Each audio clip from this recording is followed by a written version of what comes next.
Settle in now, and let the sound of the train do the first gentle work for you. The Hogwarts Express had a way of teaching quiet before it taught anything else. Long before the castle appeared across the dark water, long before first lessons and crowded tables and owls crossing the morning sky, there was always this part of the journey, the low thrum beneath the floorboards, the rhythmic click of iron wheels, the warm lamps in the corridor turning rain-streaked glass into moving gold. It was the hour when voices softened without being asked, when rappers crackled more quietly, when even the most excited first years began to lean back into their seats and blink a little more slowly than before. That evening, the train was traveling north through a sky the color of wet slate. Rain moved across the windows in fine silver threads, then gathered in slower drops that slid downward and caught the corridor light. Outside, fields and hedgerows were already fading into one another. Inside, the compartments had become their own little islands of warmth. Knees tucked beneath blankets, half-finished sandwiches folded back into paper, books open in laps, owl cages draped in traveling cloth. Somewhere farther toward the front, the trolley wheels gave a small familiar rattle, then passed on. Somewhere behind, a door slid shut with a hush, and the sound was swallowed at once by the long breathing body of the train. If you had walked the corridor then, you might have thought the journey was made only of ordinary things. Damp hems drying by the heater, steam clouding the glass between carriages, a forgotten school magazine on a seat, a pair of gloves left on the ledge by the window. Yet the Hogwarts Express had been carrying young witches and wizards for so many generations that ordinary things never stayed entirely ordinary for long. A train like this did not transport only trunks and owls and bright September nerves. It carried family habits, old worries, newly learned courage, small private griefs, and the objects children held too tightly because those objects still smelled faintly of home. Marinhale knew this better than most. She was sitting alone in the second compartment from the end. On the left side, in the same seat she had chosen every year since she was 11. It was not the most comfortable seat on the train, nor the one with the best view. The cushion dipped a little too much near the door, and the window beside it had a narrow ripple in the lower pane that blurred distant trees into green watercolor. But her grandmother had once sat there too, many years earlier, when she worked autumn weekends helping the trolley witch during the first rush of term. Grandmother Elsie had told her that the seat felt lucky, and so Marin had kept choosing it, year after year, until luck and ritual became difficult to separate. Marin was in her 6th year now, old enough that younger students sometimes moved aside for her without thinking, yet not so old that the future had settled into any definite shape. She had chestnut hair pinned badly at the nape of her neck, a gray cardigan beneath her robes because she was always cold on trains, and a narrow little notebook resting on her knee. It was not a school notebook. The cover had gone soft at the corners with age, and its once blue cloth had faded almost to smoke. Inside, written in Elsie Hale's neat brown ink, was a collection of things that would have looked unimportant to almost anyone else. Marin loved the notebook with a quiet, protective kind of love. She did not often tell other people about it. Most of her classmates cared for grander branches of magical history. Goblin treaties, rebellions, founding myths, ministerial scandals. Those had their place, certainly, but Marin had always been drawn to smaller histories, the ones that survived only because someone had happened to write them down before they disappeared. The charm old laundresses used to keep socks from being mismatched. The names of women who invented winter sweets sold for a century without their signatures. The odd little train rituals students passed to younger siblings, and then forgot they had ever learned themselves. She had the notebook open, now to a page about autumn travel draft.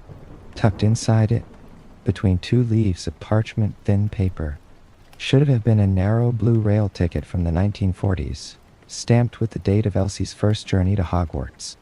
On the back, in faded pencil, Elsie had once written, "I was frightened until I smelled cinnamon." Then I knew I could bear it. Marin touched the page, frowning lightly. The ticket was gone. At first she thought it had slipped lower between the pages. So she thumbed carefully through the notebook. Then she checked her lap, the seat beside her, the floor below, the pocket of her cardigan, the inside flap of her satchel, where she sometimes tucked loose papers while reading.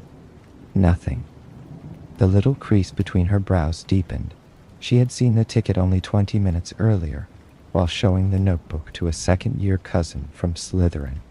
After that, she had closed it, risen to let a prefect pass, and stopped in the corridor to buy tea from the trolley. Somewhere in that ordinary sequence of movements, the ticket had vanished. It was, if one were being practical, a small thing. A narrow scrap of blue card no longer valid for any journey. But Marin did not feel practical about it. The ticket was one of the few objects that seemed to connect her very clearly to the version of her grandmother, who had once been young and uncertain, and on her way somewhere new. Elsie was alive still, but frailer each winter, and lately she repeated herself without knowing she had done so. Last June she had looked at the notebook in Marin's hands and said, with sudden surprise, "Did I write all that?" As if the younger self preserved in ink belonged to someone else entirely. Losing the ticket felt less like misplacing stationery, and more like dropping a thin bright thread that ran backward through the years. Marin closed the notebook very gently and listened for a moment to the train. She stood, slipped the notebook into her satchel, and opened the compartment door. The corridor greeted her in warm amber light. Students were settling deeper into the evening now. A pair of boys near the joining passage had fallen asleep with a deck of exploding snap tucked harmlessly away between them. A first year with glossy black plaits was pressing her forehead to the glass and tracing clouds in the steam with one finger. Farther down, a group of Ravenclaws had lowered their debate about Quidditch statistics to a drowsy murmur, as if the rain itself had asked them to be gentler. Marin made her way toward the luggage carriage, moving one hand lightly along the paneled wall whenever the train swayed. She was thinking of the places the ticket might reasonably have fallen when she heard, from just beyond the end door, the unmistakable sound of someone trying not to cry. It was not loud, not even a proper sob, only a small hitched breath, quickly covered, as if the person making it hoped the train might swallow the sound and keep the secret. Marin paused at once. She opened the door with care. At first Marin saw no one. Then, near the far corner beside a stack of school trunks with cracked green straps, a small figure moved. She was tiny even for a first year, with dark curls escaping from a ribbon and a new cloak still too stiff at the shoulders. Her face was turned away, but one hand was knotted in the fabric of her sleeve so tightly that the knuckles stood pale. Marin stopped a few feet off, giving the child the dignity of a little distance. "Hello," she said softly. "I'm sorry. I didn't mean to frighten you." The girl scrubbed quickly at one eye and attempted the expression of someone who had not been crying at all. It would have worked better if her nose had not gone pink. "I wasn't doing anything bad," she said, which was often how children announced the opposite. Marin, who had spent a good portion of her life around younger cousins, and knew the value of not contradicting certain feelings too directly, nodded as if this were very reassuring news. "I'm glad to hear it," she said. "Neither was sick. You've only come looking for something I seem to have lost." The girl looked up then, properly, and a little of the alarm left her face. Marin had one of those expressions people trusted before they meant to trust them. Mild eyes, quiet mouth, nothing sharp in it. After a moment, the girl gave a damp, embarrassed sniff. "I've lost something too," she admitted. Marin drew a little closer and crouched so they were nearer in height. "What are we missing?" "My little dormouse," the girl whispered. "Not a real one, a cloth one. It has one ear that leans because my brother sewed it crooked on purpose, and said that made it cleverer than other mice.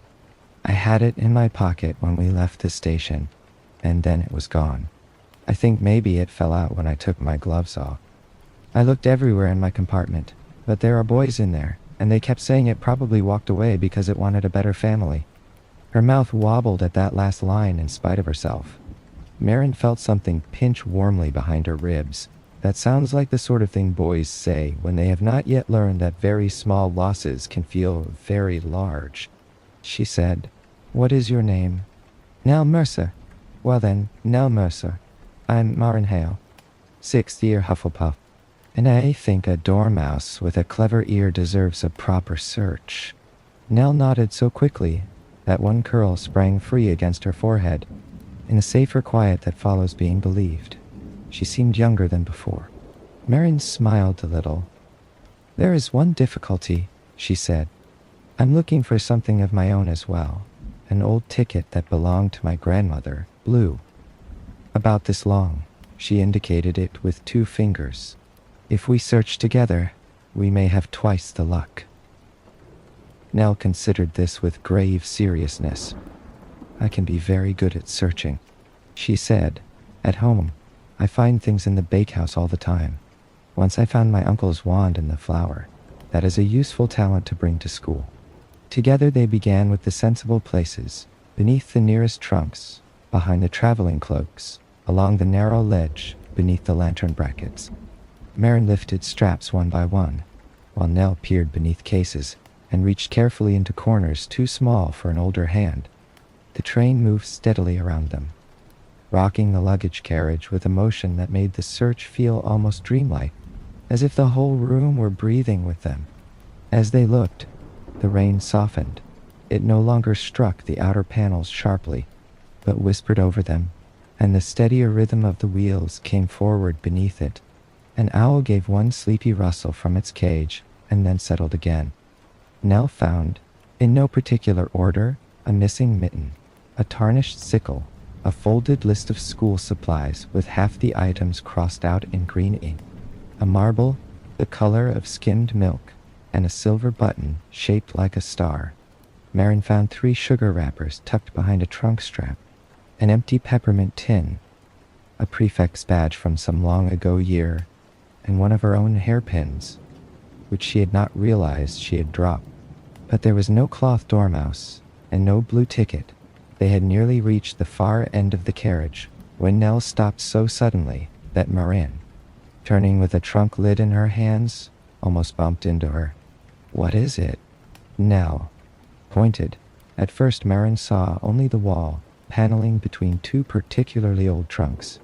Its varnish, darkened by age and the damp breath of many autumns.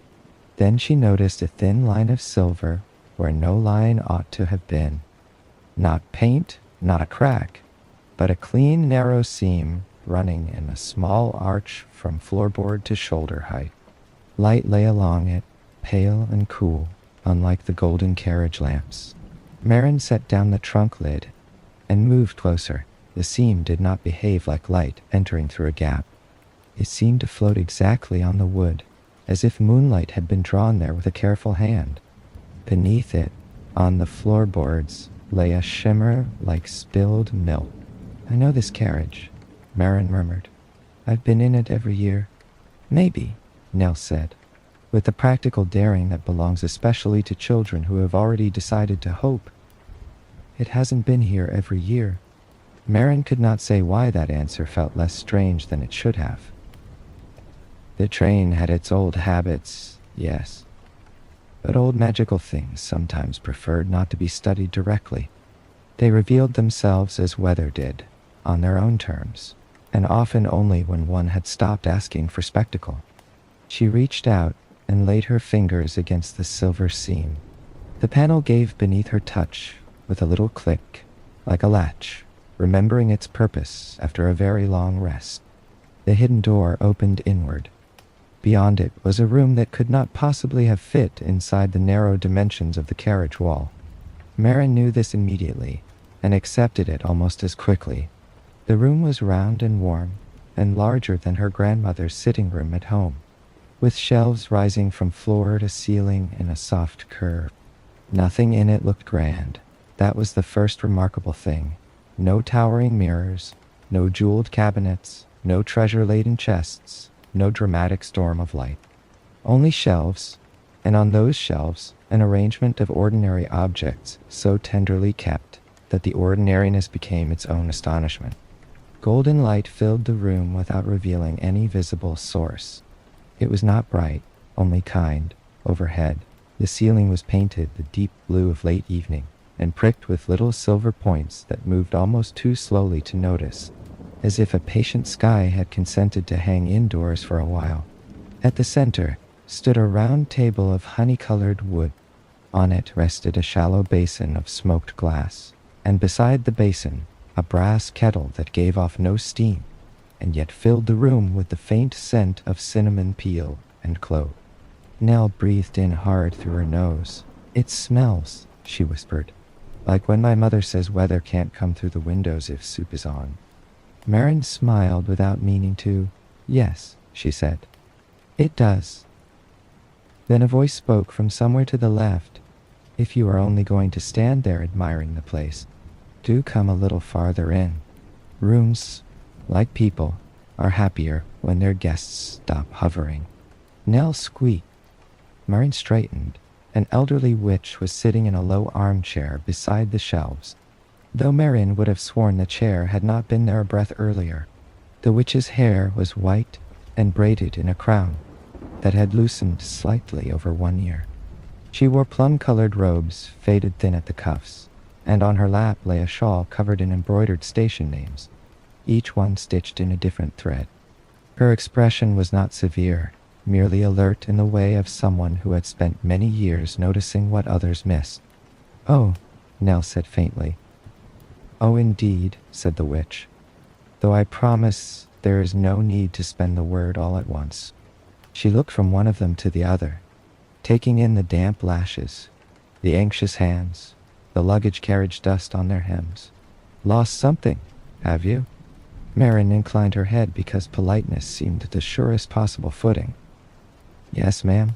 Most people who arrive here have." The witch gave a small, satisfied nod, as if this confirmed an expectation.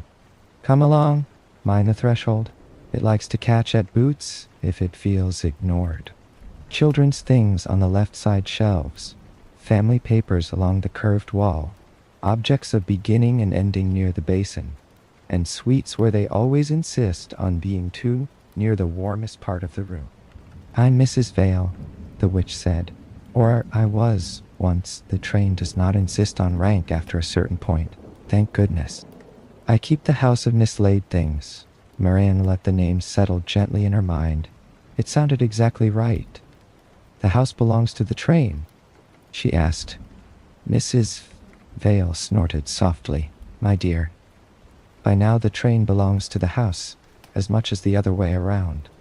You do not carry generations of school children across a country without collecting traces, buttons, fears, promises, sentimental nonsense, small sacred debris. Some of it slips through cracks and returns to the world as ordinary lost property. Some of it arrives here instead and waits." Nell, who had not let go of Marin's sleeve, spoke up. "Waits for what?" "To be felt properly," said Mrs. Vale, and her lined face gentled. "Not merely searched for. There is a difference. Things come here," she said, "when they have become too full of feeling to lie quietly under benches." Nell swallowed. "My dormouse isn't very important," she said. "It's only cloth." "Cloth remembers fingers," Mrs. Vale replied. "Thread remembers repairs. Small things remember being loved. That is often importance enough." Mrs. Vale turned, and now her gaze settled on Marin. "Blue card," she said. "Rail ticket, cinnamon on the back of the memory." Marin blinked. "Yes, it found its way here while you were thinking too much about what comes next." Family paper dislikes being handled by hands that are afraid of losing time. Mrs. Vale inclined her head toward the smoke glass basin on the center table. "You may look if you like. The house is often kinder when seen through." Nell had already spotted something on the lower shelf to the left. "There," she breathed. A little cloth dormouse sat leaning against a stack of old storybooks, one ear indeed stitched at a charmingly foolish angle. Its button eyes caught the warm room light, and for an instant it seemed almost to turn toward Nell of its own accord. Nell darted forward, stopped herself with visible effort, and then approached more carefully, as if afraid too sudden a joy might startle the toy away. When she gathered it into her hands, she pressed its crooked ear to her cheek and shut her eyes. When she turned back, Mrs. Vale was standing by the basin. The smoked glass, dark at first, had grown softly luminous under her hand. Not bright enough to throw reflections, only enough to suggest depth. Marin moved closer. "Must I put anything in it?" she asked. "Only the part of yourself that knows why the thing matters." Marin rested her fingertips on the basin's rim. The glass was warmer than she expected. For a few seconds, nothing happened. Then, from the quiet surface, a pale image rose, as though memory itself were steam. She saw a narrow kitchen from long ago, not her grandmother's present kitchen, with its high-backed chair and medicine bottles lined beside the tea tin, but a younger room lit by a coal range and a rainy afternoon. Elsie stood there at 16, still slim as a reed, still all quick wrists and uncertain eagerness, taking off her school cloak while her mother poured hot milk into a chipped mug. The blue ticket was in Elsie's hand. She had not yet written on the back of it. She was saying, almost laughing with relief, "I thought I should be sick with nerves." And then someone on the train broke open a paper of cinnamon drops, and the whole carriage smelled like winter at home. The vision shifted. Now Elsie was older, wearing trolley aprons, leaning in the door of a train compartment, and telling some younger child, "Hold your cup in both hands. It settles the shaking." The blue ticket was tucked into her apron pocket, like a charm she carried without announcing. Later still came another image.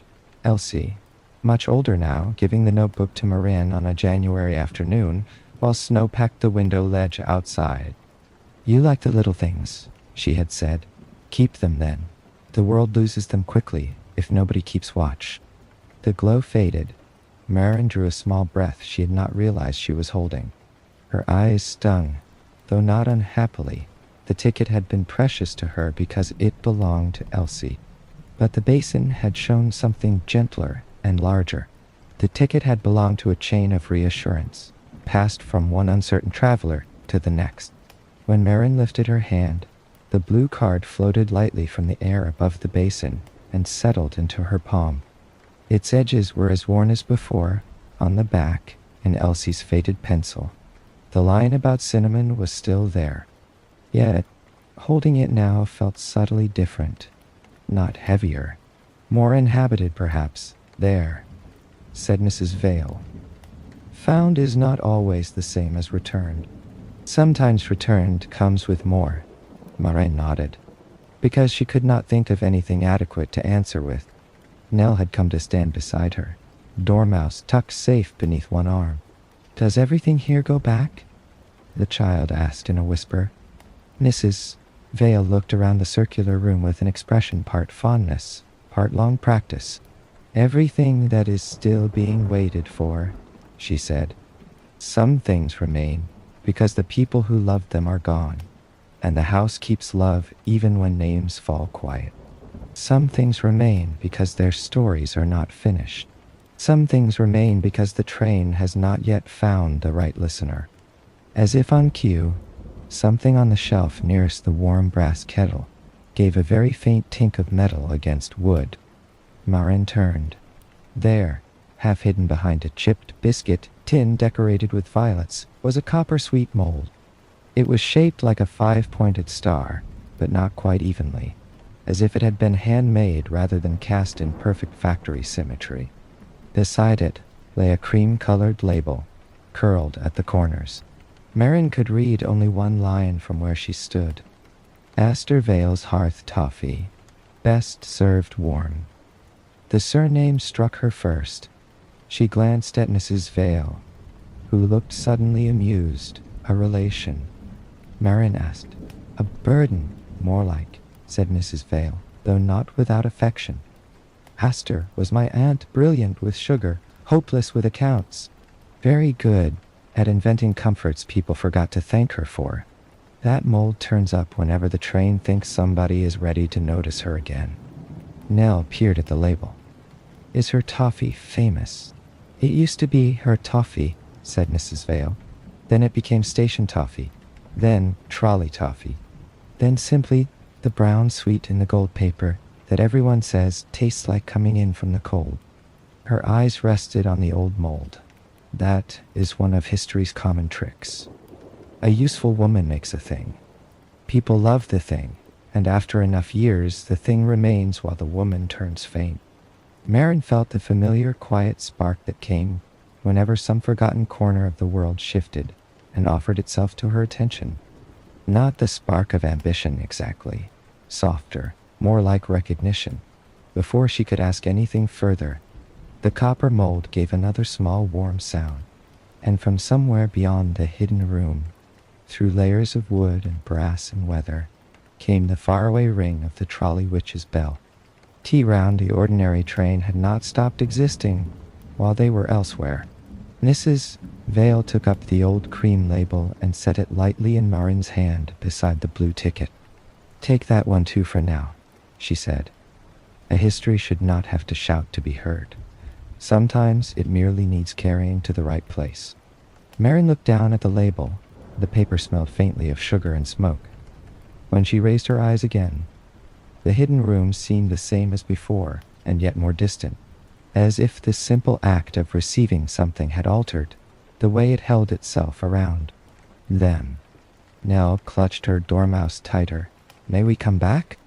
Mrs. Vale smiled with one corner of her mouth. If the train invites you. Rooms like this are not keen on promises, but they are excellent at remembering people who looked carefully. The way back proved stranger than the way in, though less dramatic.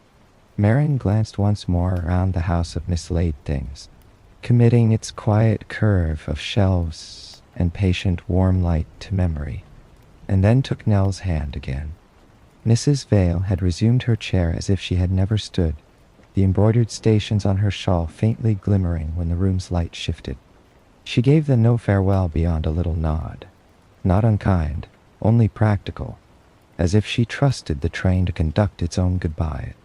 At the threshold, the silver seam waited, pale as before. Marin stepped through first, then guided Nell across. The hidden door closed with its remembered little click. When Marin turned, there was only dark paneling, smooth and uninterrupted, between the old trunks. Not even a seam remained, only the suggestion, perhaps, that the wall held itself with slightly more composure than plain paneling ought to manage. Nell looked down at the dormouse in her hands, and then up at Marin with the sort of shining disbelief children wear when joy has not yet decided whether it is allowed to settle. Did that, she asked, really happen? Marin felt the blue ticket and the curled sweet label safe in her palm. Yes, she said. I think it did. At the door between carriages, Nell hesitated. My compartment is the third one after this, she said. I can go alone. I know you can, said Marin. Would you like not to? Nell thought about it for half a second. Not to, please. So Marin walked her the rest of the way and opened the compartment door for her.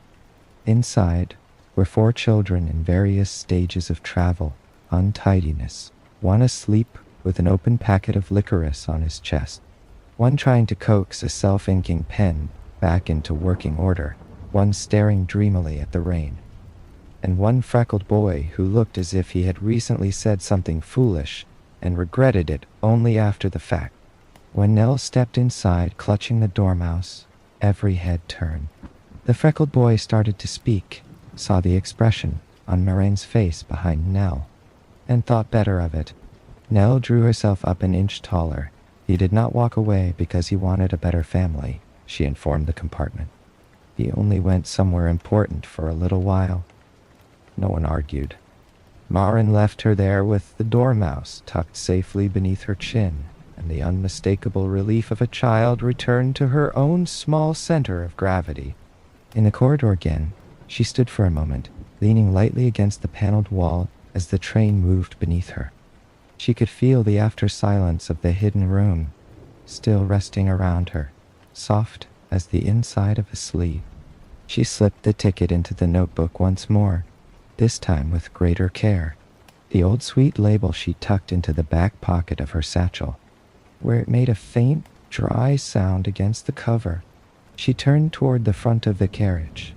The trolley which was stationed in the little widening of corridor, outside a compartment occupied almost entirely by fourth-year Slytherins.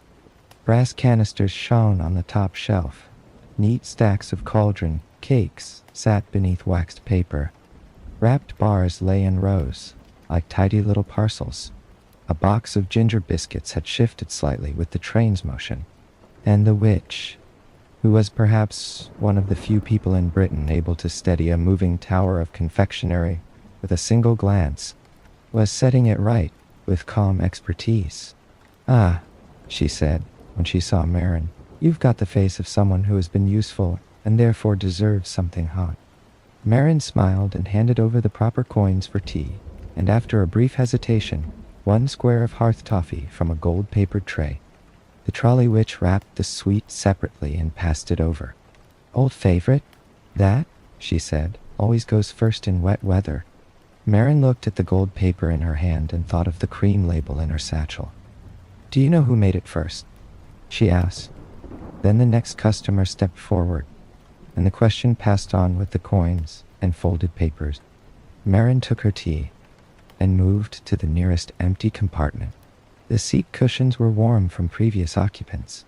She set the cup carefully on the little ledge beneath the window, unwrapped the hearth toffee, and broke off a corner. The sweet tasted like butter, darkened at the edges, winter spice, and the faintest trace of wood smoke. Not grand, not surprising, only deeply competent in the art of making a body unclench. Exactly the sort of sweet a brilliant woman might invent if she believed comfort itself deserved craftsmanship. Marin closed her eyes while it dissolved on her tongue. The wheels beneath the train went on, saying, "Yes, yes," to the rails. Astorvale, she thought. The name would not leave her. Perhaps that was because the hidden room had placed it so gently into her keeping. Or perhaps because forgotten practical women had always agitated some quiet loyalty in her. They kept kitchens warm, hems mended, journeys bearable, and schoolchildren steadied, and then the world looked through them as if usefulness had made them part of the furniture. Marin had seen that happen, even in smaller ways, in living rooms and shops and school offices. She disliked it there, and she disliked it in history more.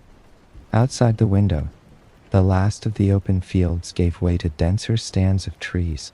Their branches flashed black and silver in the rain. Inside, the tea steamed against her face, and the compartment's lamp cast a mellow circle over her hands. For a while nothing happened at all, which was perfect. Marin was about halfway through her cup when a burst of laughter rippled along the corridor. Not harsh or loud, just bright enough to lift her gaze. Something small and golden shot past the compartment door. It moved too quickly for her to identify it at first. A wrapper, she thought. Then it passed again in the opposite direction, accompanied by the pounding feet of at least 3 pursuing students and a breathless voice saying, "Don't let it get to the joining door." Marin set down her cup. Another flicker of gold flew by, and this time she saw it clearly. Not a wrapper exactly, but one of the hearth toffees itself, still half enclosed in twisted paper, skimming and hopping along the corridor as if animated by sheer determination. Behind it came 2 red-haired boys from Gryffindor, one taller than the other, followed by a flushed Hufflepuff girl carrying an empty brass scoop and looking equal parts horrified and delighted. "I said only a warming charm," the girl was protesting. "I did not say give the whole tray a sense of adventure." The toffee darted between their ankles, veered, and struck the baseboard with a cheerful ping. Then, as if deciding the corridor lacked drama, it bounced off again in a new direction. Marin opened her compartment door in time to stop it from colliding with her shoe. The suite hung in the air for one improbable instant, rotating slowly in its gold paper. Then it landed in her palm. It was warm, not painfully so, just warm enough to feel deliberate, like a pebble left near a hearth. "Oh, thank goodness," said the Hufflepuff girl, arriving at a half-run. Did.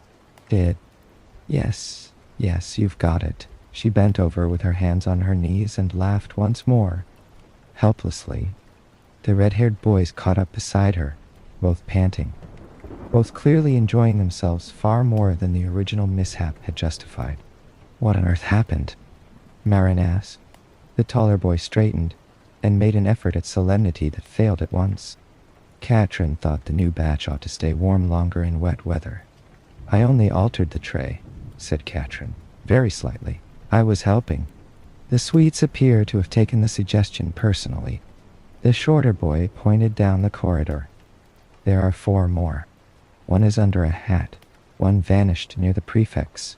One has joined itself to a second year's tie. The last one keeps circling back to the trolley as if it knows it belongs there but refuses the principle of ordinary obedience." Katrin held out the empty brass scoop.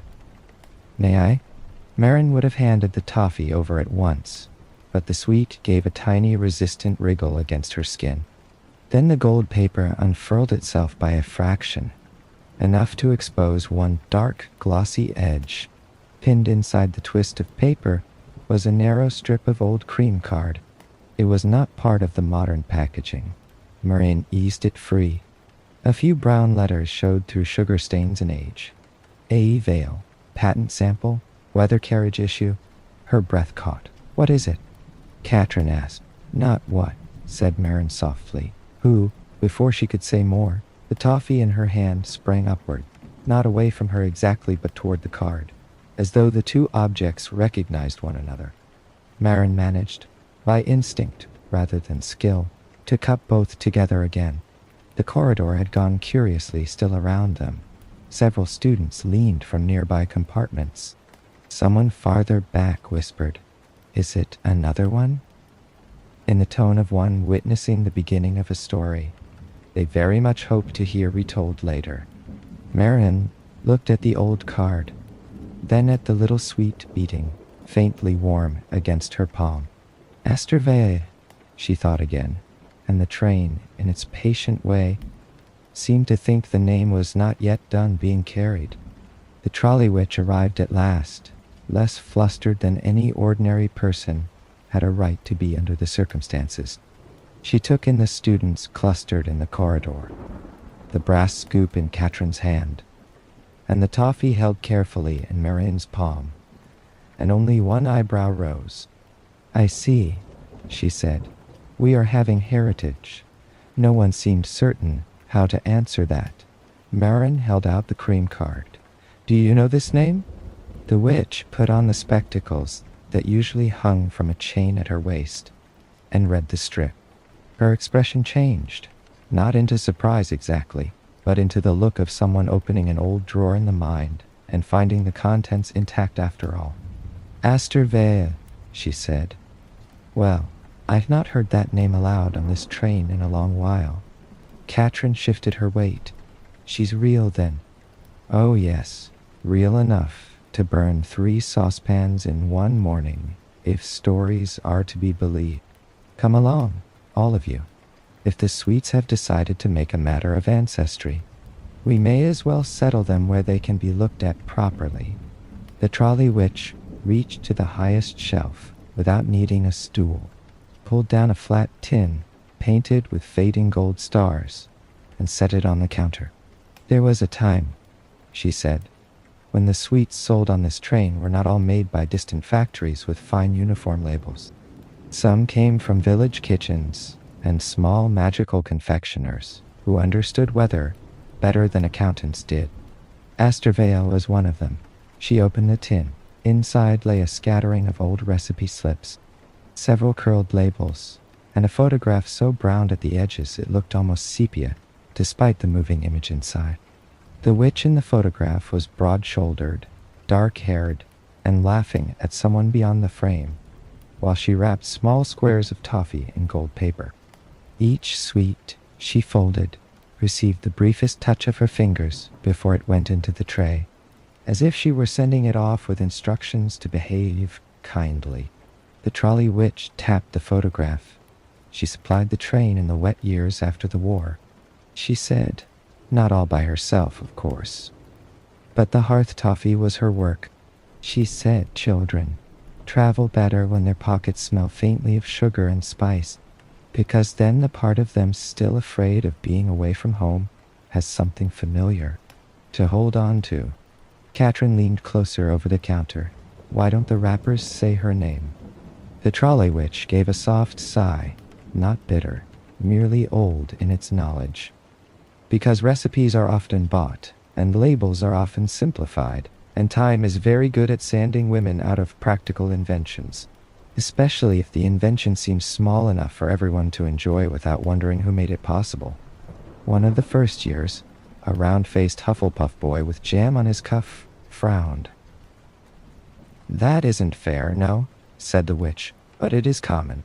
She unfolded another slip, this one bearing a neat printed heading and several handwritten amendments in dark ink. Astorvale's weather notes for carriage sweets.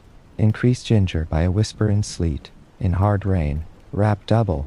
Best sold warm to frighten children, and those pretending not to be frightened children. If sold near sundown, leave room in the paper for the smell to gather. The room went quiet. Marin had known, intellectually, that Astor must have been a real woman with practical methods, and a life beyond the old label. Yet the notes made her immediate, not mythic, not abstract, simply alive in the habits of her hands and the good-humored precision of her observation. The trolley witch lifted one of the now peaceful toffees from Katrin's scoop and set it on the open weather notes. For a moment nothing happened. Then the sweet grew very slightly warmer and turned, just a fraction, until its twisted ends lined up neatly with Astor's name on the page. There was a collective intake of breath from the children. "Show off," muttered the witch, though fondly. The taller Gryffindor boy was grinning. "It was trying to get back to her." "Not quite," said Marin, surprising herself by how sure she sounded. "I think it was trying to get us to her." The trolley witch looked at her over the rims of her spectacles, and something like approval passed across her face. "Yes," she said. "That sounds more like train magic." She sorted through the tin a little further and drew out a folded advertising card, stiff with age. On the front, in graceful lettering, framed by curling lines of steam, it read, "Warm hands, braver hearts, better journeys. Ask the trolley for Vale's hearth toffee." On the back was a short paragraph in smaller print. "Prepared by Astor Vale of Little Marbury, maker of weather sweets, supper tablets, festival pulls, and caramel for those who miss home after dark." Katrin read it over Marine's shoulder and let out the quietest possible groan of outrage. How did she get turned into just the brown sweet in the gold paper? "By surviving too successfully," said the trolley witch. "Successful comforts often become invisible. People trust them so deeply that they stop asking where they came from." The first-year boy with jam on his cuff looked from the photograph to the sweets and back again. "Will she know?" he asked earnestly. "That we remembered?" No one laughed at him. The trolley witch considered the old photograph, Astor, caught in perpetual motion, winked at someone beyond the frame, and tucked another toffee into another square of gold paper. "Perhaps," said the witch, "or perhaps remembering is something we do more for ourselves than for the dead. It teaches us where warmth came from." Marin felt the weather notes still humming in the room between them all. The trolley witch closed the tin carefully. "We cannot change every wrapper tonight," she said. "But there are other ways to set a thing back in order." She took a fresh sheet of label card from the pantry shelf, uncapped a fountain pen, and wrote in firm, deliberate script, "Hearth toffee after Astor Vale, inventor of carriage weather sweets. She propped the card at the front of the gold-papered tray. The children looked absurdly pleased. Katrin, who had been responsible for the original warming charm disaster, put both hands over her heart in theatrical relief. Then my enchantment produced scholarship. It produced mischief with educational after-effects, said the witch. Which is not the same, but may be accepted in part. The narrow pantry filled with low laughter. It was the best kind for evening. Not the laughter of being overawake, but the laughter that comes when tension has been converted safely into wonder. Marin helped return the animated toffees to their tray. Once settled beneath the new card, they made no further attempt at escape. Their gold wrappers lay in a modest shining row, each sweet perfectly ordinary again, though perhaps not exactly the same. When at last the others drifted away, carrying the story with them in whispers already softening into train legend, the trolley witch stopped Marin with a touch on the sleeve. "You were the first to hear the name properly," she said. Marin shook her head. "The house gave it to me. The house gave you many things, I expect. It does not follow that everyone who receives them knows what to do next." The witch glanced toward the hidden pocket of Marine's satchel where the cream label still rested. "You've the look of someone who listens before she speaks. History needs that more than noise." Heat rose gently into Marin's face, partly from the tea, partly from the praise. "I don't know what history needs from me," she admitted. "No," said the witch. "Few people do at 16, but trains are good at introducing questions before destinations are ready." She turned back to her shelves then, plainly dismissing further ceremony. Marin slipped out into the corridor again, with the taste of spiced toffee still faint on her tongue, and the feeling, not unpleasant, that the evening had opened a door in more than one place. Marin returned to her compartment and sat with her tea gone cool beside her, not ready to read, not ready to speak to anyone, simply ready to let the journey carry what it had become. Astor Vale, Elsie Hale, Mrs. Vale, in the hidden room behind the luggage carriage wall. Not separate things, exactly. More like beads threaded quietly along the same cord. She closed her eyes. The train moved on through the dark. When she opened her eyes again, the windows had gone almost mirror dark. Her own reflection floated there in the glass, softened by the compartment lamp, and behind that reflection, or perhaps beneath it, there seemed to be another depth of darkness waiting. At first, Marin thought it was only tiredness making the window look stranger than usual. The compartment lamp was behind her. Outside was mostly dark. It was natural enough for the glass to behave like a mirror then, setting her own face gently against the night. But as the train entered a curve, her reflection seemed to keep still a fraction longer than she did. She blinked. The reflected girl blinked just after. Marin leaned forward. The ripple in the lower pane smoothed itself. The reflected compartment deepened. For a moment, she thought she could see not the seat opposite her, but a different seat, occupied by someone with white hair bent over a notebook. Her hand moved toward the window. The door along the corridor slid open somewhere nearby with a soft, metallic hush, and the image broke at once into ordinary darkness and her own uncertain face. Marin sat back. She was more tired than she had realized. The compartment suddenly felt too small for her thoughts. Not in an alarming way, only in the familiar way that makes a person rise and say, to no one in particular, "I think I shall walk a bit."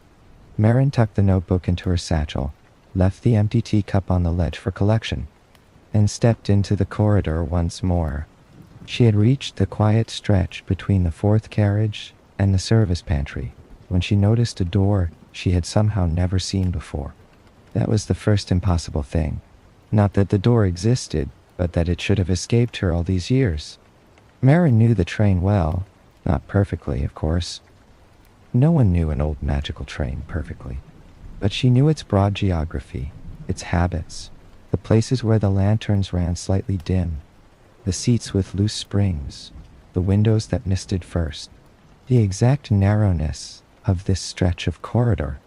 There had never been a door here, Now there was. It sat in a shallow recess between two panels of dark polished wood, taller and narrower than the usual compartment doors. No brass number plate marked it, no frosted pane, only a small oval plaque at eye level, on which a single word had been written in silver letters gone dim with age. Quiet. Marin stopped. The corridor around her felt suddenly farther away, as if the ordinary train had withdrawn just half a pace to see what she would do. Marin laid her fingers on the handle. It was cool, then warm, then neither, and the door opened inward without a sound. The room beyond held a gentleness so immediate that Marin nearly laughed from relief. She did not question the invitation long. There are moments when exhaustion itself becomes a kind of truth, and the truest possible response is simply to trust where comfort presents itself.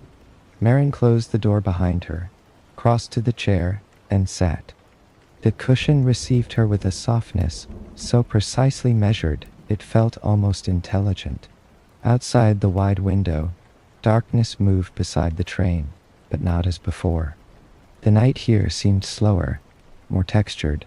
The trees no longer streaked by in black ribbons. They drifted with a softness that suggested either great reduction of speed or some entirely different agreement between inside and out. Marin lifted the mug. The milk was exactly warm enough to hold without flinching. She took one sip. Cinnamon, nutmeg, a whisper of vanilla. The sort of drink one finishes almost before knowing one has begun it, because the body has recognized it sooner than the mind. She set down the mug and rose to inspect the window more closely. The pane ran from shoulder height almost to the floor. Beyond it lay not the rushing dark of the countryside, but a landscape washed in twilight blue, as if evening had been held still just beyond the glass. Trees stood there, silver-barked and graceful, their leaves pale as moonlit water. Between them stretched a narrow path, not on the earth exactly, more like a path made from the memory of soft lantern light. A small stream passed under the roots of one tree, and in the stream floated points of brightness that might have been fish and might equally have been fallen stars. Marin did not feel frightened. "You may lie down, if that is what you came for," said a voice from behind her, mild as page-turning. Marin turned. A woman sat now in the deep chair, though she had not been there before. She looked perhaps 30 at first glance, and much older at second, the way certain portraits did when their painters had chosen calm over accuracy. Her hair was dark and loosely braided. Her robes were plain gray with tiny stitched moons at the cuffs. Not a professor, not a prefect, not anyone Marin recognized. She had a knitting basket at her feet and was winding silver blue yarn around one hand. "I didn't mean to intrude," Marin said, though she had already accepted tea from the room, and therefore could not claim complete caution. The woman smiled.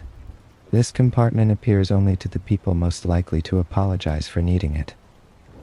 Marin laughed softly before she could stop herself. "Then it is very perceptive." "Yes," said the woman, "and, like all perceptive things, occasionally smug." She nodded toward the bed. "Rest, Marin Hale." Marin, who had not offered her name, simply blinked. The woman's smile widened by a fraction. "The train is old," she said. "Old things know names when names are needed. Mine is Iris Bellwether, if that helps the balance any." Marin sat carefully on the edge of the bed. "Do you belong here? In the way mist belongs to valleys. In the way station lamps belong to rain. I arrive where the room requires a voice." Iris went on, winding yarn, not looking at Marin too steadily. "Sometimes I speak very little. Sometimes people need an explanation they can tuck into the ordinary world afterward. You look like a person who will want one. What is this place?" "The quiet compartment," said Iris. "Or the drowsing carriage, or the rest door, or the room with the green blanket by the impossible window. It has accumulated names according to the sort of need that found it. She set the wound yarn into the basket. The Hogwarts Express carries excitement very well. It has therefore taken pains, over the years, to learn how to carry weariness too. I only meant to walk, she said, and instead you arrived where walking was secretly trying to bring you. The truth of that settled over Moran as gently as one of the green blankets. Iris rose and crossed to the shelf. From it she took the faded book and handed it to Moraine. Dream pictures, said Iris. The room likes to start with images softer than language. I think, Moraine said slowly, that if I stay here a little longer, I shall fall asleep. Akasuntan. That is one of the better outcomes available. So Moraine lay back, not because she had been ordered to, but because everything in the room had quietly been guiding her there from the first breath. The blanket was heavier than it looked, and cooler on the underside. The pillow high enough beneath her neck to ease a whole day's worth of unconscious tension at once. She did not close her eyes immediately. She watched the twilight trees through the window, and listened to Iris's knitting needles making a small faint sound, like patient rain. So she did. The inhale found the wheels. The exhale found the rails. The inhale found the rain soft dark. The exhale found the blanket's weight. At some point, without crossing any clear threshold she could name, the room around her deepened into dream. The change was so gentle that for a while Moraine could not tell whether she had crossed into sleep or whether the room had merely chosen to reveal more of itself. The window no longer held the twilight landscape at a distance. The silver path beyond it had come nearer, or perhaps the bed had drifted toward the path, until the difference between inside and out seemed no greater than the difference between one breath and the next. The moss-green blanket over her had become a bank of soft leaves. The cream lamp had dissolved into a cluster of lantern fruits hanging from a branch. The knitting in Iris's hands was now mist crossing low over the roots of trees. Yet the feeling of safety remained absolutely unchanged. Marin sat up slowly. She was no longer in bed, though she was not alarmed to discover this. Instead, she sat upon a wide fallen trunk cushioned with velvet moss. Above her, stretched boughs hung with little glass globes that shone from within as if remembering daylight. The air smelled faintly of pear skin, cool bark, damp earth after rain, and the ghost of nutmeg from the milk she had drunk. The path of gentle light curved ahead between the trunks. When Marin placed her feet upon it, it yielded like thick grass, and then firmed like old carpeted steps. She looked back once. The quiet compartment still existed behind her, but now it stood among the trees, like a small, elegant carriage made from pale wood and hush. Its door remained open. Its lamp still glowed. The sight steadied her more than any explanation would have done. She walked. A small creature crossed the path some yards ahead. At first, Marin took it for a fox cub, then for a cat, then for something not precisely either. It had soft russet fur, narrow paws, and a tail too long to be entirely practical. Around its neck was tied a strip of blue ribbon, from which hung a brass thimble, no larger than a pea. The creature paused, sat down, and regarded Marin with bright yellow eyes. "You may continue," it said in a voice of perfect courtesy. "I only wish to verify that you are one of the gentle ones. This forest is particular." Then it slipped into the roots and was gone. Marin smiled to herself and went on. The path widened after a while into an orchard, unlike any orchard she had seen in waking life. The trees here bore fruit and lanterns together. Pears hung beside tiny moons of milky glass. Apples with silver leaves glowed faintly from within. Between the trunks were low stone walls, warm as sun-bathed garden walls despite the evening air. On one of these walls stood a row of ceramic bowls, each holding something simple and precise.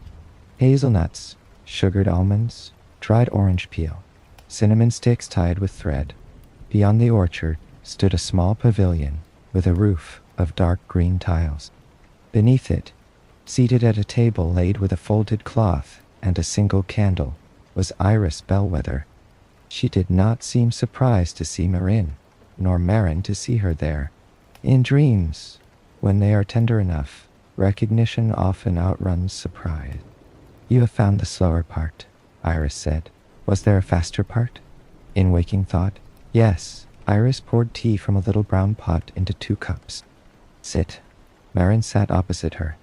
The chair fit exactly, as if made to the measure of one person who had not known she would need it. The candle between them burned with a steady pale flame that gave off no smoke. At last Iris rested her cup in its saucer. "You have spent your evening gathering names," she said. "Elsie, Aster, Mrs. Vale. It is not surprising that the room brought you here next. Names are heavy in the beginning and light in the carrying, but only if one lets them settle in the right order." Marin did not ask how Iris knew what had happened before the quiet compartment door appeared. The dream seemed to know as weather knows open windows. "I keep thinking," Marin said slowly, "how easy it is for useful things to remain and useful people to disappear behind them." Iris nodded. "That is one kind of forgetting. There are others. I don't want to do that." "No." Iris's expression softened. "You want to bear witness properly, but witness can become strain if you believe you must rescue every neglected thing before morning." Marin looked down into her tea. The candlelight lay there in a pale broken line. "I do that at home," she admitted after a moment. "Or try to. I remember to put my grandmother's shawl by the chair before she asks for it. I label jars because my mother is tired and then cannot find what she needs. I write down little family instructions because I'm afraid they'll vanish if no one does. And lately, I keep thinking that if I stop paying attention for even a week, pieces of everything will slide away." Iris folded her hands around her cup. "That is a very loving fear," she said, "and also a very exhausting one." Marin let out a breath that turned, somehow, into half a laugh. "Yes." Iris reached into the pocket of her robe and drew out a small object, wrapped in linen. She set it on the table between them. For some rooms, a lecture would be the chosen instrument. This room prefers pocket-sized truths. Marin unwrapped the linen. Inside lay a little brass token, no larger than a nut. On one side was stamped a tiny lamp, on the other, a pair of open hands. "What is it?" "Something to remember without having to think too hard. There are many kinds of keeping. Some people keep by mending, some by cooking, some by writing, some by simply telling a name at the right moment, so it does not disappear. None of these require you to prevent all loss." Iris looked at the token and then back at Marin.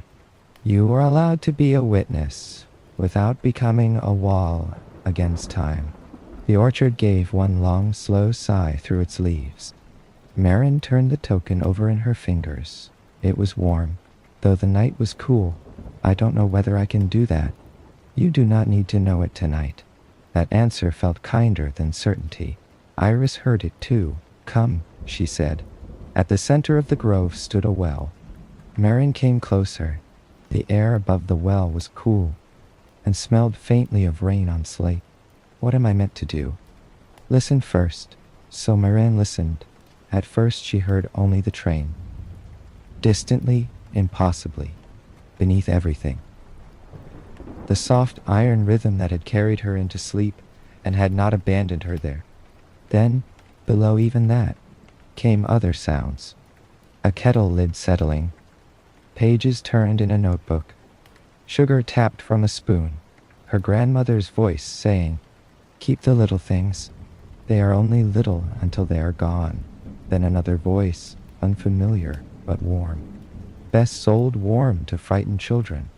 And beneath these, beneath all of them, something quieter still. Not words, more like the feeling behind a house lamp glimpse from the road in winter. Something continuing, something held. Marin placed both hands on the cool stone rim. The dark water below the ribbon brightened. It did not show her a series of scenes, not as the basin in the house had done. Instead, it offered a single image that contained many meanings at once. A table being laid for travelers who had not yet arrived. Cups, bread, fruit, a lamp, an empty chair kept ready, not a table of rescue. A table of return. Marin stared down into it, and the understanding rose in her very gently, like warmth spreading through cold hands. She did not need to save every small history by herself. She needed, perhaps, to become the sort of person who kept a lamp lit for them when they came near. The sort of person who noticed, recorded, named, and offered back. A witness, yes. A keeper in one sense, but not a frantic one. Not a hand forever clutching at what must inevitably move. More like a place where moving things could come to rest long enough to be seen. The realization did not arrive triumphantly. It arrived with the softness of a blanket being drawn up another inch. Beside her, Iris spoke at last. "There is a question some rooms prefer," she said. "Not quite a riddle, more a turning of light." Marin waited. What can be carried to the weary without adding weight? Passed from hand to hand without growing thin, and offered even by those who have very little. Marin looked down at the image in the well. The laid table, the waiting lamp, the ready chair. After a long moment, she answered. "Welcome," Iris smiled. "That," she said. "And hope the room is not strict about which comes first." The chiming among the trees softened into silence. Marin closed her fingers around the brass token and felt, for the first time in many weeks, that her tiredness was not an accusation, only a condition, one that could be met. The grove dimmed by a fraction. The path back to the pale carriage room showed itself in a line of low gold lights, as if someone had gone before them setting out candle cups one by one. "It is time to wake a little," said Iris. Marin nodded. Though she was not sorry, the path had already begun to fold itself away, not vanishing, only becoming unnecessary. Inside the room, the moss-green blanket waited where she had left it. The lamp glowed. The mug on the little table held the last pale ribbon of warm milk. The ordinary details of the compartment, after the dream, looked no less magical for being simpler. If anything, they looked more so. Marin sat on the bed and slipped the brass token into her pocket. "Will I remember all of this?" she asked. Iris stood by the door, one hand resting on the frame. "You will remember enough," she said. "Dream rooms are merciful.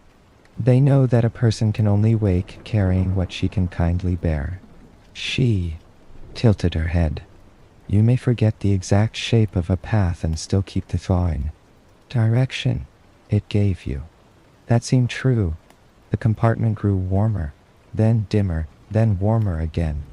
The silver trees beyond the window receded.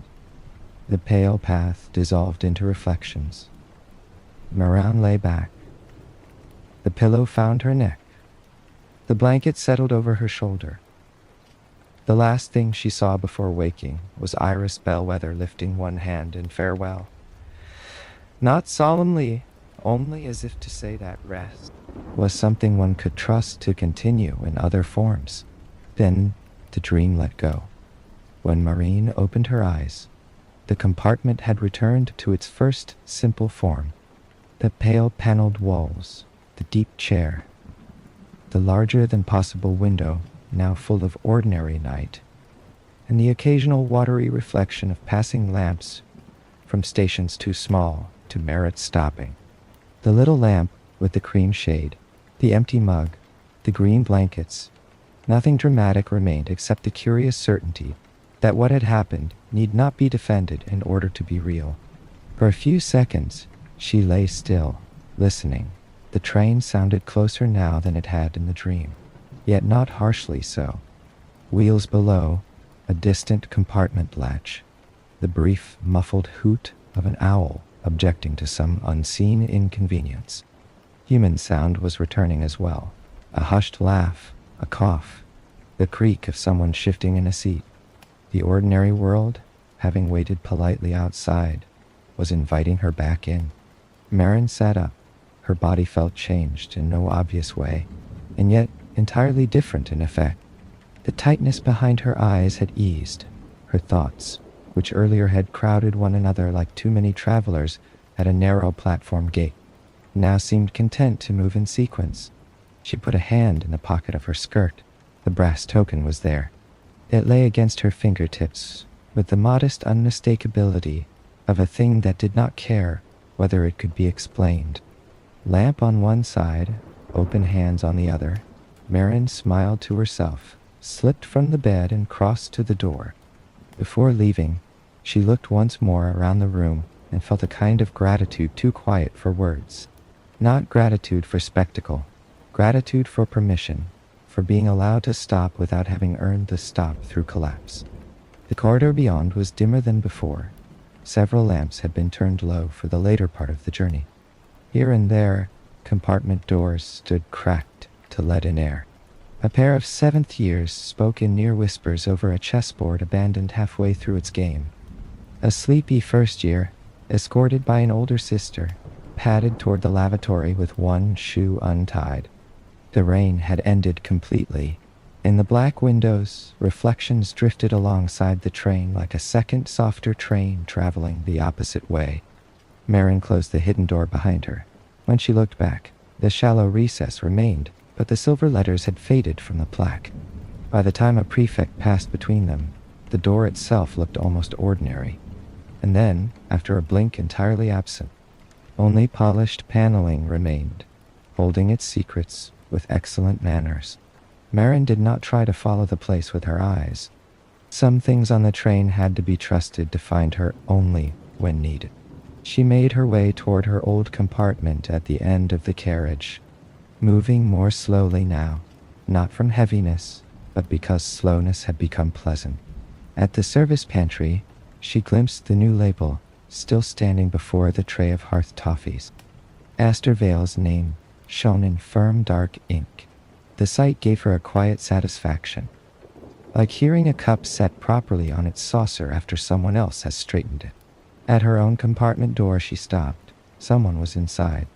Marin knew at once that the person was not an intruder in any ordinary sense. There are ways strangers occupy space rudely, and ways they inhabit it as if invited by the same old magic that invited you. The girl by the window belonged to the second category. She looked to be in seventh year, tall, dark-skinned, with heavy black hair braided over one shoulder and a long wool scarf folded neatly in her lap. Her profile was turned toward the night glass, one hand resting on the ledge beneath it. On the seat beside her lay a closed book bound in midnight blue cloth. She wore Ravenclaw trim and an expression of serene concentration, as though the act of looking through a train window required, and deserved, proper courtesy. Marin opened the door carefully. The girl turned. Her eyes were calm and intelligent and gave no sign whatever of embarrassment at being found in another person's compartment. "I'm sorry," Marin said, "because it was her habit. I think this one is mine." The girl's mouth curved in a small apologetic smile. "Yes," she said, "I know. That is why I hoped it might still be empty when I came."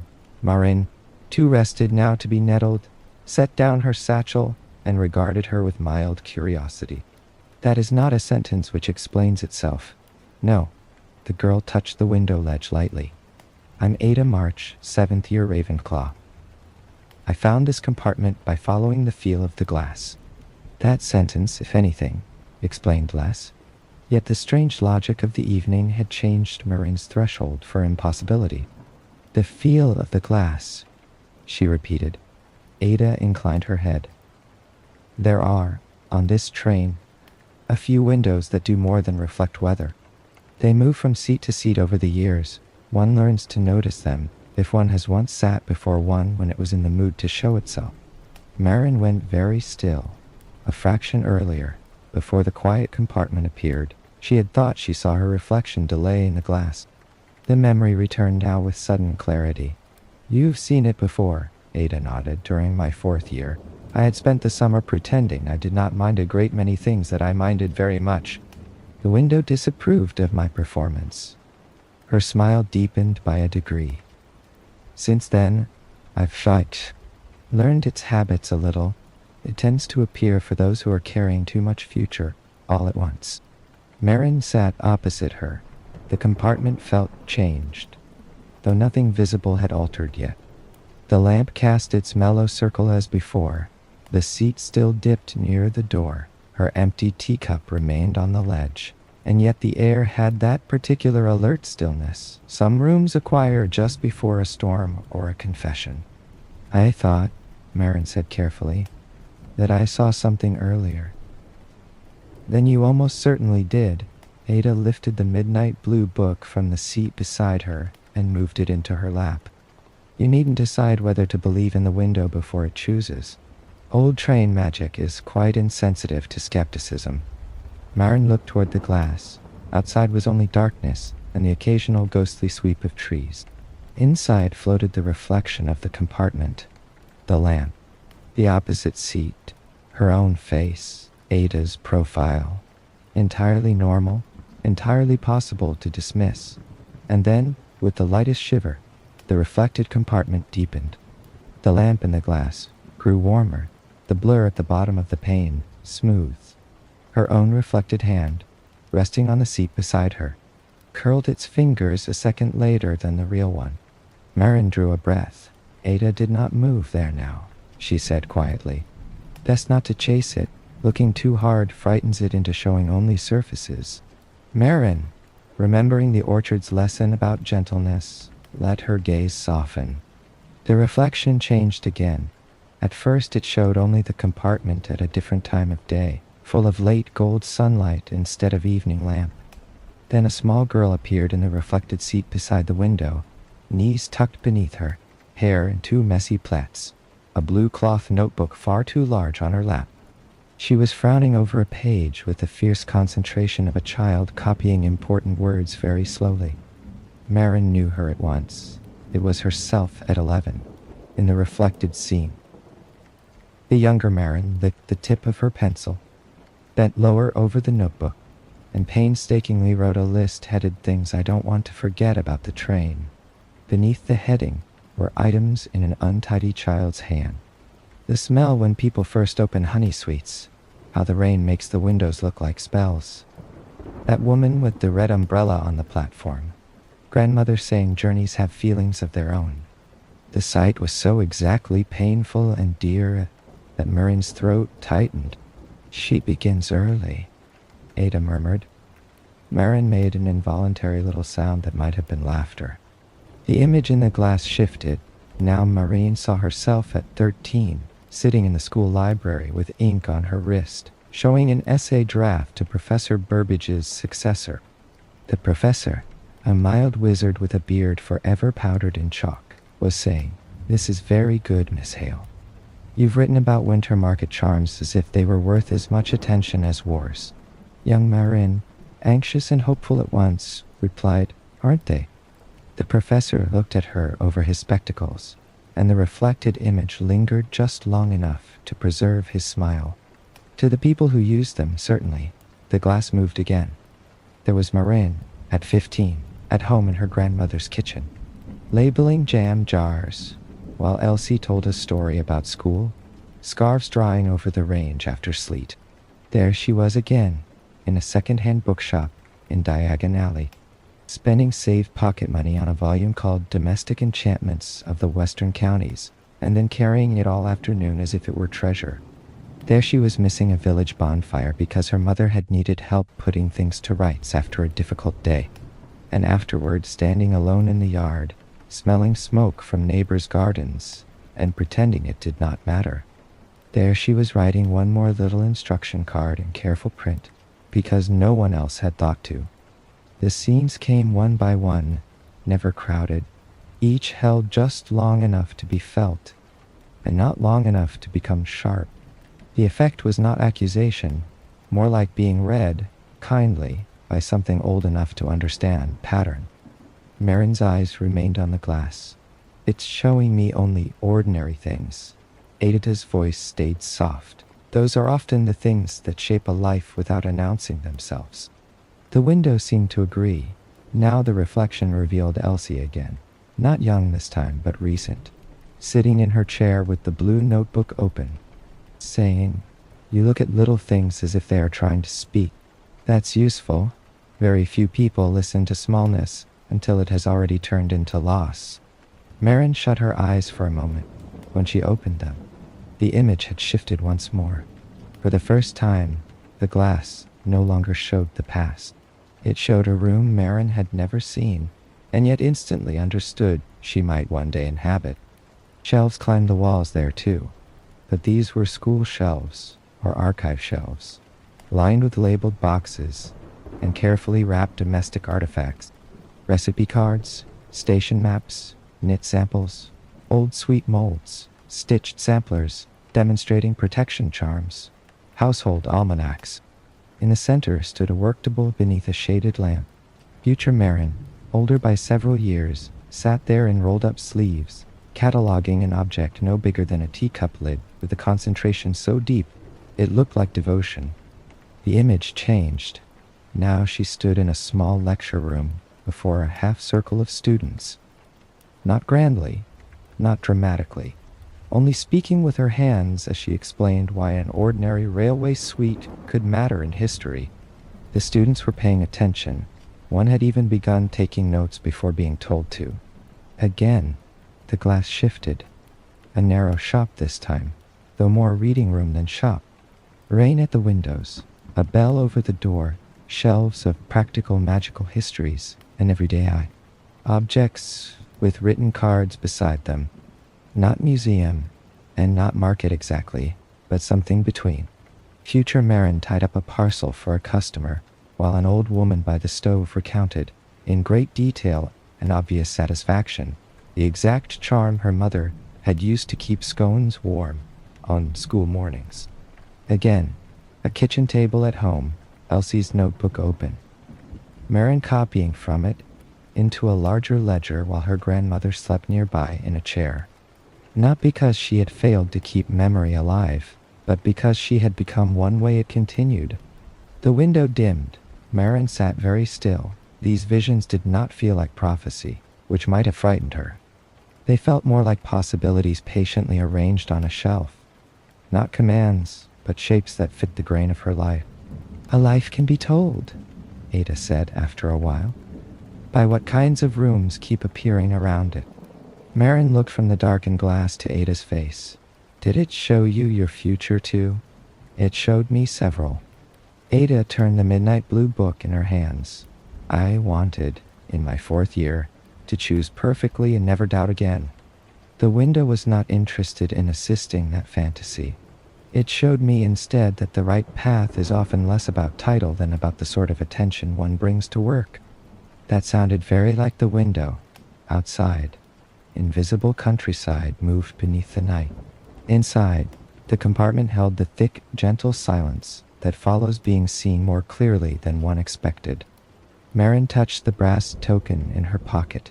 Lamp, open hands, not rescue, welcome. The train rolled on. The window was not finished. After a pause long enough to settle her breathing, the glass brightened once more, though more faintly than before. This time, it did not show Marin alone. At first she saw only threads of light, fine ones, pale gold, silver white, and the warm brown red of banked embers. They crossed the reflected compartment in delicate lines, meeting at her shoulders, her hands, the notebook in her satchel, the very seat where she sat. Slowly, as her eyes adjusted, she understood that each thread ran outward to a person or place. One to Elsie in her chair by the fire. One to her mother in the kitchen, sleeves rolled. One to the little cousin from Slytherin, who had peered earlier into the notebook and pretended not to care. One to the trolley witch, bending over her shelves. One to Nell Mercer, asleep now, with the cloth dormouse under her chin. One to Mrs. Vale somewhere beyond the hidden wall. One even, faint and newly forming, to Ada March across from her. because brief companionship can become part of a life's pattern, long before it learns its own importance. The threads did not all glow equally. Some were strong and obvious, others were thin as hair, yet none appeared trivial. They shifted whenever the reflected Marin breathed, and she had the impression that each connection both steadied and was steadied by the rest. It showed me something like that once, Ada said quietly. I was offended at first. I thought I was being asked to admit dependence. Then I realized it was showing me continuity instead. Marin watched one thread brighten, the one leading to Elsie and the blue notebook. Then another, leading farther still, to people she did not know by face, but understood by feeling. Women in kitchens and station canteens, shopkeepers with careful hands, girls writing household charms in margins, sweet makers and stitchers and labelers and note-takers. Those whose work had touched the train, and through the train, touched children like her without ever asking for applause. Not ancestors exactly, not all of them, more like an inheritance of attention. She felt tears rise then, though gently enough not to trouble her. The image shifted once more. Now the thread stretched outward into paths, not straight lines, which would have been false comfort, but weaving ones. Paths that separated and then met again. Paths that crossed at stations, diverged through years, rejoined farther on. Some led into archives, some into classrooms, some back home, some toward rooms full of stoves and stories. Some vanished into darkness only to emerge later, under a different light. Marin let out a small, wondering breath. It isn't choosing for me, she said. No, Ada replied. That would be a vulgar trick. Marin laughed, wiping her eye with the heel of one hand. The window prefers better manners than certainty, Ada went on. It usually suggests that most futures are less fragile than frightened people imagine. One can begin in one room and still arrive in another without betrayal. That thought, more than any heroic vision might have done, eased something in Marin completely. She had been thinking of the future as if it were a narrow bridge she must cross correctly on the first attempt. The glass offered instead a landscape, branching, bending, returning, generous enough to permit revision. In the reflection, one final image appeared, not a career, not a room, not a person, simply a train compartment years from now, in wet evening light. Marin, older, sat where Ada sat now. Across from her sat some future student whose face the window withheld. The younger figure held a small object in both hands, and wore the stricken bewilderment of someone who has not yet learned that very small losses can feel very large. Future Marin was speaking softly, not solving everything, not delivering brilliant wisdom, only staying, listening, and helping the thing in the child's hands be seen properly. Then the image dimmed, the threads vanished, the paths dissolved. The pane returned to ordinary black glass, with the lamp reflected in it, and the faintest ghost of the compartment superimposed. Marin sat without moving for several breaths. At last Ada closed the midnight blue book and laid it beside her. That is usually the end, she said. Usually, on this train even endings left room around themselves. Marin looked toward the corridor, where the muted stir of approaching arrival had begun. Luggage shifted in overhead racks. Doors opened and closed farther down. Somewhere, a prefect's voice instructed first years to keep hats, pets, and panic under moderate control. The atmosphere of the train was changing, not abruptly, but with the gradual tightening that comes whenever a long drift toward sleep must prepare to become a place again. Why do you come back to these windows? Marin asked. Ada considered before answering. At first, because I wanted them to tell me more. Later, because I understood they never would, and that was healthier. Her mouth curved. Now I come back because some part of the magic seems to move through people, not just glass. I was helped once. After that, I began to feel when the window might be looking for someone else. Marin thought of Mrs. Vale, of Iris in the dream orchard, of the trolley witch setting out a corrected label. The whole evening had been full of things being passed, not in pomp, but by quiet continuation. "Who helped you?" she asked, a seventh year on a rainier night than this one. Ada said. "She spoke to me for all of 10 minutes, then got off at term's end, and I never saw her again." It was enough. That too felt right. The train gave one long, reduced shudder as the brakes began, the earliest part of their work.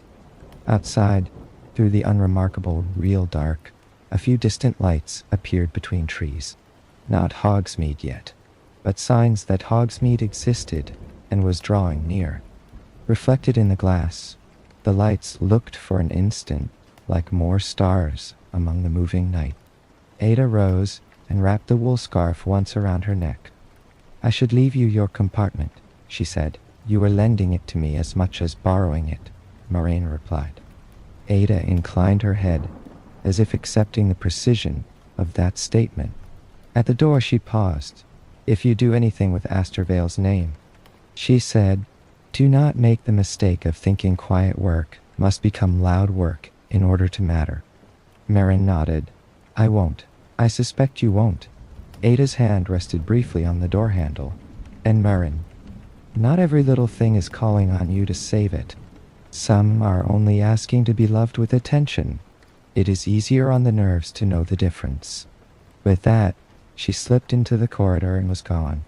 Marin remained where she was a little longer. She opened Elsie's notebook again. The blue ticket lay where she had tucked it. The old sweet label rested at the back. Beside them she placed the brass token from the quiet compartment. And for a moment, the three objects seemed to belong naturally together. Journey, remembrance, welcome. On a blank page near the end of the notebook, she uncapped her pen. Her handwriting at first was cramped by motion, then steadier as the train slowed. In rain, hearth toffee should be sold warm and with the maker's name. Children miss home less when sweetness smells like a kitchen. Some rooms wait behind walls until what is lost is felt properly. Rest is not a reward for collapse. A life may be made from noticing what others call small. Welcome can be carried without adding weight. She paused, then added one more line. The train remembers more than destination. When she closed the notebook, she felt not finished but aligned, which was a better thing. At last, she rose, took down her bag, and stepped into the corridor. The whole carriage was awake in that subdued arrival way which still respected the hour. Cloaks were shrugged into, scarves untangled. Sleepy children were nudged upright with apologies and half-kisses from older sibling. Owls shifted under their covers and uttered brief, offended remarks. The trolley witch passed with a final crate, and when Marin caught her eye, the witch tipped her chin once toward the gold-papered tray where Astorvale's new card remained in place.